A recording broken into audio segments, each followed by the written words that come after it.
Hello guys, magandang tanghali. Gulay ako ng guys, kangkong. Igisa ko lang siya. Ito yung aking pangtanghalian na ulam. Kasi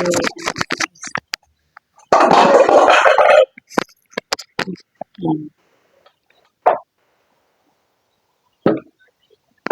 Nahulog na yung aking takip. Walang kasing ibang ulam guys dito. Saka mahal yung mga ulam ngayon guys. Ulam. Pera ang inyong katendera.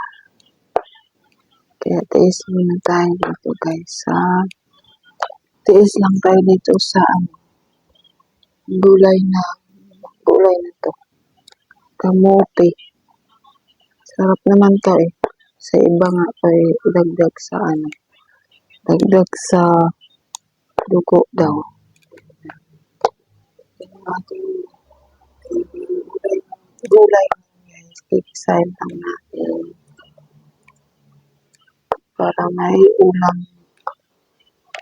kami. Tapos igisa ng sibuyas. Yan. Simple lang guys. Kasi akong dito. Aking lamesa. Maliit na space kasi yan guys eh. Maliit ng space lang yung area ng higaan. Pag-asa natin sa labas guys. O diba ang ganda ng pag dito tayo sa labas mag-video, liwanag. Dito ako maghugas. Dito ako maghugas guys. Yan. Dito kasi ang liwanag ng araw, sikat. Katulad sa loob ng gabi pa rin. Dito nga kami ulan na mabos.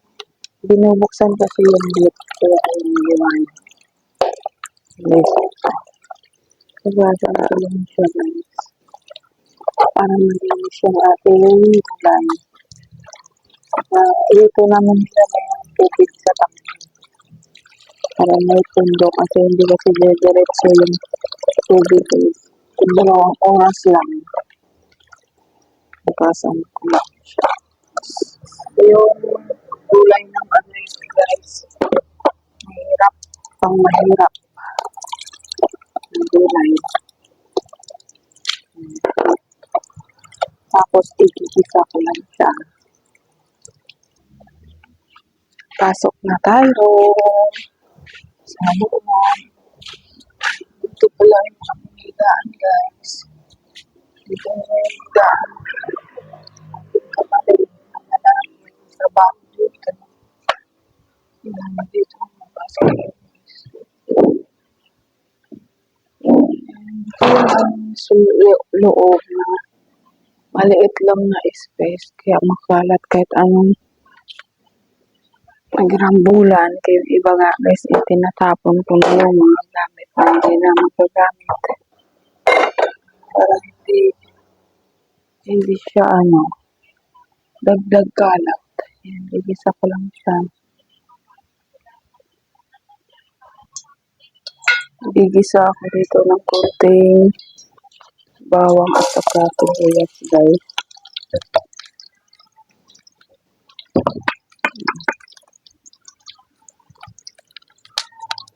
Para bango-bango naman yung ating gulay. Gulay lang ng kamote. Isahin lang.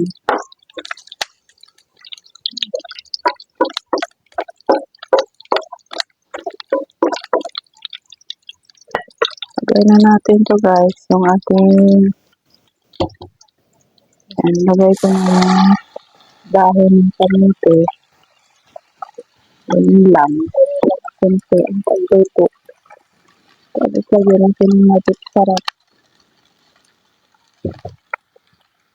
Tapos, konting asin. Hindi na natin lalagyan ng tubig. Kasi mag-ano may tubig yung ating gulay. Kasi hinugasan natin. Hinugasan ko naman ito may tubig siya. Kaya hindi natin siya lalagyan. Kahit ano-ano na lang maisip guys na iulan basta saan yung makalibre. So, saan yung makamura. Hindi pala libre. Kasi wala pala libre dito sa Manila. Kung saan yung makamura ka, doon ka na lang kahit at saka healthy naman ito kahit pa paano. Pero sa gusto lang mga kumain kasi yung iba talaga ay hindi rin kumakain ng gulay. Pero ako, hindi ako sa gulay. Lalo pag puro dahon, yun yung masarap sa akin. Gusto ko yung puro dahon. Kaya hindi ko yung sinilagyan ng chemicals o kasi namala. Natuyo na siya. Minsan, yung salita ko guys ay may pagka-Bisaya kasi Bisaya kasi talaga ako. Kaya dumagiti ako guys. Hello sa mga kababayan ko dyan ng mga Bisaya. Welcome back to my YouTube channel. May vlog at Endora Furniture. So, subscribe guys ang aking YouTube channel at paki-like naman ang aking bell para updated kayo parati sa aking mga video na kahit pa paano yung ating mga video ay naman gaano kaganda. At least, pinahirapan natin yung ating content. Okay? Pinahirapan natin siya. Paano tayo gumawa ng sarili natin i-upload. Challenge sa buhay natin pa rin. Yun, ulam na guys. Ganun lang, kasi kaya natin ulam. Para naman, bibili ka dito 20 pesos. Pinilas mo ay 20 lang. Diba? Kunti lang siya guys, pero okay na ito. Ito lang ang aking alam for today. Thank you for watching.